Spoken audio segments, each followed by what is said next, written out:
Hello everyone, welcome to our channel. Telugu రాష్ట్రాల్లో ప్రస్తుతానికి ఏ జిల్లాలో వర్షాలు పడే అవకాశాలు ఉన్నాయి, వాతావరణ పరిస్థితులు ఏంటి, పూర్తి సమాచారాన్ని మీరు తెలుసుకునే ముందు మన ఛానల్ని ఇంకా సబ్స్క్రైబ్ చేయనట్లయితే వెంటనే సబ్స్క్రైబ్ చేసి పక్కనే ఉన్న బెల్ ఐకాన్ని కూడా క్లిక్ చేసేయండి. ఇక లేట్ చేయకుండా వివరాల్లో కనుక వెళ్ళినట్లయితే బంగాళాఖాతంలో ఏర్పడినటువంటి ఉపరితల ఆవర్తన ద్రోణి బలపడింది.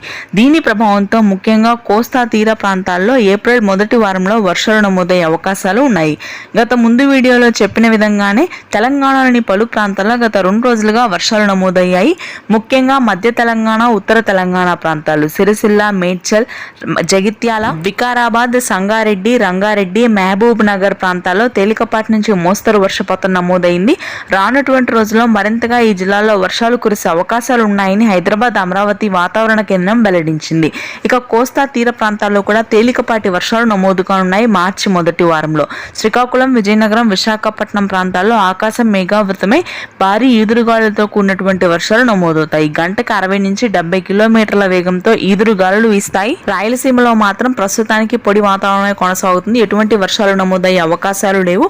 ముఖ్యంగా చూసుకున్నట్లయితే రాయలసీమ జిల్లాలో 42 నుంచి 44 డిగ్రీల ఉష్ణోగ్రతలు నమోదవుతాయి. పొడి వాతావరణం ఉంటుంది. Thanks for watching.